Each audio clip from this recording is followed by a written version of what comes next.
Vous êtes très nombreux à me demander comment je fais pour faire mes stories Instagram, des facecam comme celle-ci. Qui est-ce qui vient de sortir un nouveau Lightroom preset? Ou des vidéos un petit peu plus inspiration voyage.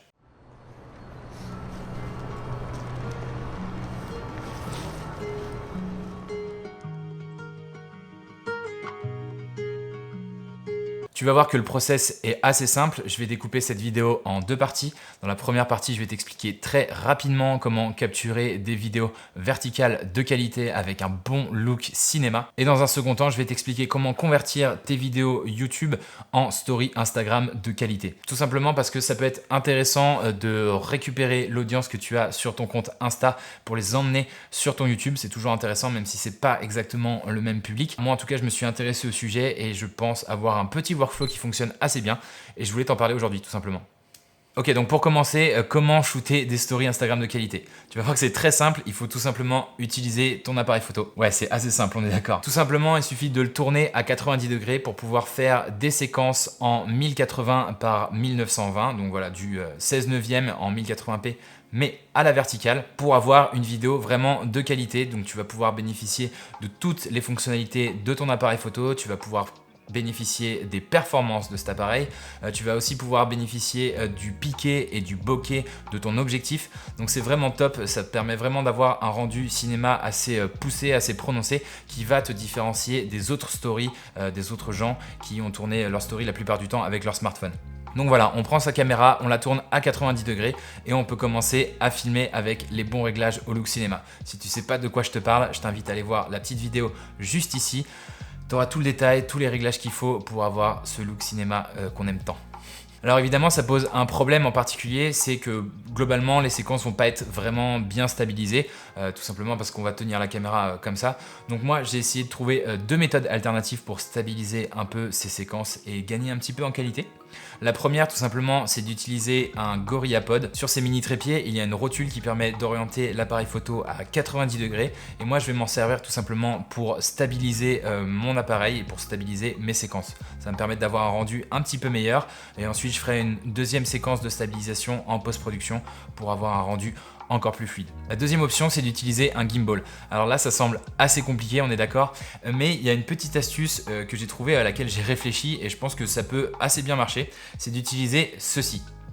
Ça s'appelle une cage, tu as déjà dû en voir sur internet. C'est tout simplement une structure métallique que tu vas pouvoir mettre autour de ton boîtier. Ça marche pour tous les modèles et ça marche pour toutes les marques. Et la particularité de cette cage, c'est que tu vas avoir des points de fixation partout autour de ton appareil et notamment sur les côtés. Ça va te permettre de positionner tout simplement ton appareil à la verticale et de pouvoir le fixer directement sur le gimbal. Alors attention, c'est pas le meilleur montage, c'est pas forcément optimal pour le fonctionnement du gimbal. Il se peut que le gimbal ne tienne pas à la charge tout simplement parce que le poids est vraiment très particulier et très bizarrement réparti. Mais c'est une solution, si ton gimbal est assez puissant, ça devrait passer. Tu peux aussi abaisser légèrement la plateforme de fixation du gimbal pour pouvoir gagner en stabilité. Donc voilà, c'est un montage qui est un peu compliqué, qui va pas forcément fonctionner à chaque fois. Donc moi, j'essaye de privilégier l'utilisation du GorillaPod parce que ça permet quand même d'avoir une bonne stabilisation. Ça permet de garder ce petit effet organique, ce petit effet de mouvement qui donne un peu de sensibilité à la vidéo.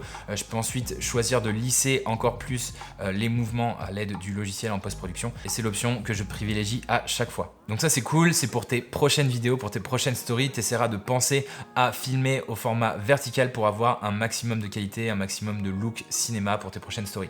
Maintenant, ce qui peut être intéressant, comme je te l'ai dit tout à l'heure, c'est de ramener ton audience Instagram vers ton YouTube. Et dans ce cas-là, tu vas utiliser tes vidéos YouTube, tu vas essayer de les convertir pour pouvoir les transformer en story Instagram. Et c'est là qu'en fait l'editing rentre en compte. Donc j'ai mon ordinateur à côté de moi pour essayer de t'expliquer un peu le process de A à Z pour créer des stories Instagram à partir de tes vidéos YouTube. Donc voilà, je vais t'expliquer ça en détail. Ne t'inquiète pas, si tu n'utilises pas Premiere Pro, c'est pas très grave. Je vais essayer de t'expliquer un peu le mindset, voilà, la façon de réfléchir et je pense que tu pourras trouver derrière les réglages qui t'intéressent sur ton propre logiciel de montage. Ok, donc là on se retrouve dans Premiere Pro. J'ai importé trois séquences qui sont toutes un peu différentes. La première, c'est une séquence horizontale en 4K à 25 images par seconde. Donc vous voyez, c'est une image que j'ai utilisée dans ma vidéo du Daily Sunrise Challenge.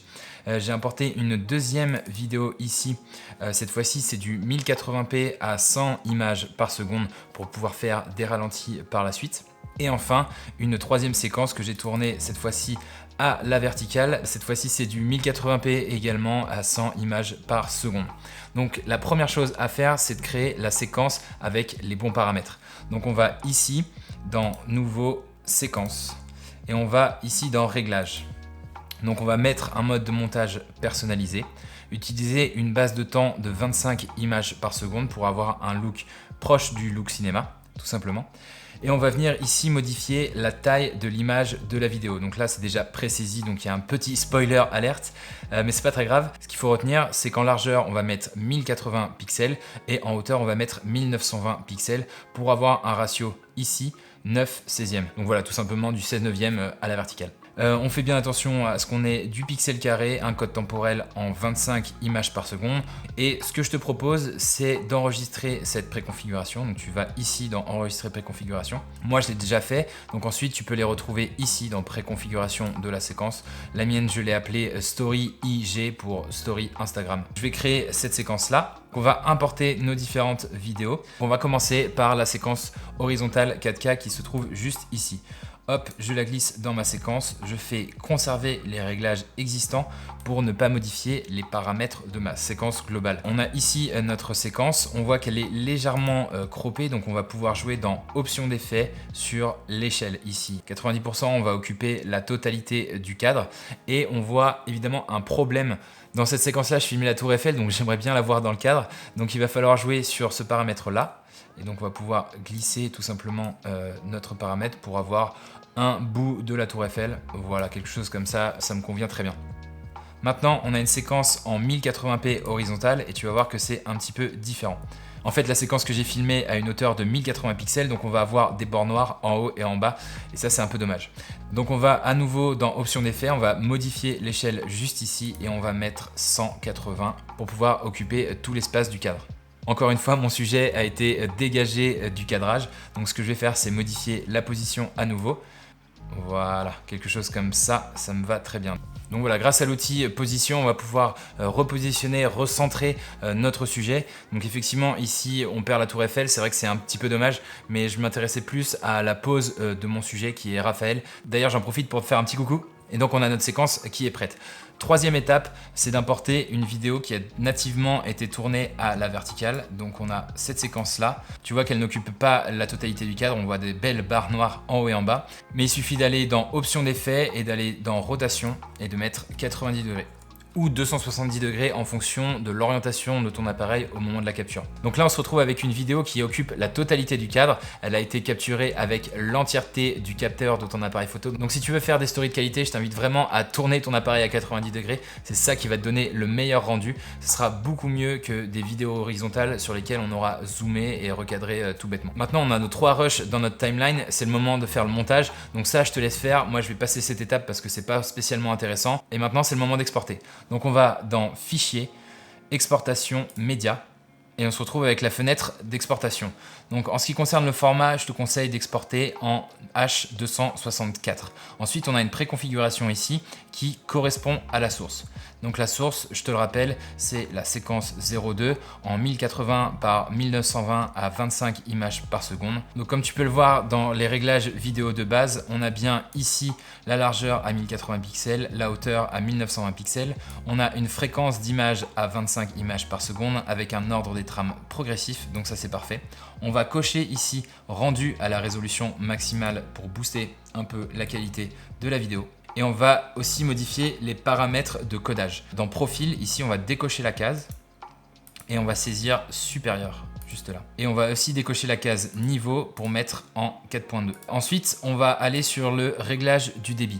Comme je te l'ai expliqué dans mes vidéos sur l'exportation, on a 3 choix qui s'offrent à nous. CBR, VBR 1 passage, VBR 2 passages. Si tu ne sais pas de quoi je te parle, je t'invite à aller voir mes vidéos sur l'exportation. J'en ai fait une très récemment, je t'invite à aller la voir juste ici. On va utiliser l'encodage du débit en mode CBR. Et on va saisir un débit de 20 mégabits par seconde. Ça ne sert à rien d'avoir un débit trop élevé parce qu'on va avoir une grosse compression d'Instagram, encore plus que sur YouTube. Donc voilà, ça ne sert à rien de trop monter et d'avoir des fichiers qui pèsent hyper lourd. Donc là, je crois qu'on est bon. Il suffit ensuite de vérifier que cette case-là, utiliser la qualité de rendu maximale, est bien cochée. Et donc maintenant, on a les bons paramètres. On a passé la préconfiguration en personnalisé. Ce que je t'invite à faire avant d'exporter, c'est d'enregistrer cette préconfiguration.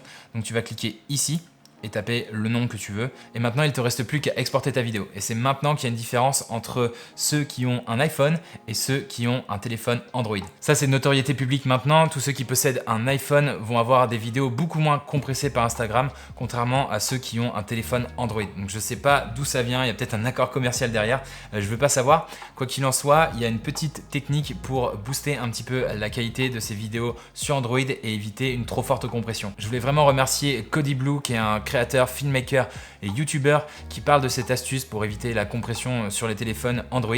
Donc merci Cody, on voit tout de suite l'astuce sur l'ordinateur. L'astuce est très simple, il suffit d'avoir VLC sur son ordinateur, donc je vous invite à tous le télécharger si vous ne l'avez pas parce que c'est un excellent logiciel pour lire toute forme de vidéo sans avoir besoin de codec, etc. Et en plus c'est français, cocorico. Et en plus de ça, ça permet de convertir certains fichiers vidéo pour éviter la compression d'Instagram. Donc ce qu'il faut faire, c'est ouvrir tout simplement VLC. On va dans Médias, on fait Convertir, enregistrer.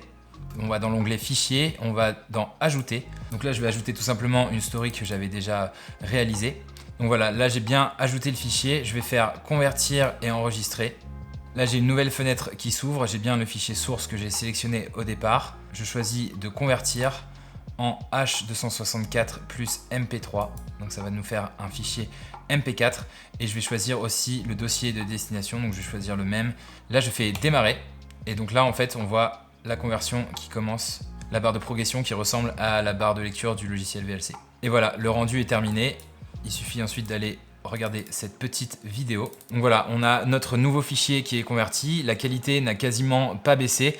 Par contre, on va limiter au maximum la compression sur Instagram. Il ne te reste plus qu'à mettre cette vidéo sur ton téléphone. Donc tu peux tout simplement la copier-coller via câble USB ou tu peux la mettre aussi sur un drive et ensuite la récupérer sur ton téléphone. Et voilà, maintenant tu sais tout. Tu peux enfin faire des stories de qualité avec un bon gros look cinéma. Et ça va vraiment te permettre de faire la différence avec tous ceux qui font des stories avec leur smartphone. J'espère que cette vidéo t'a plu. Si c'est le cas, pense au petit pouce bleu.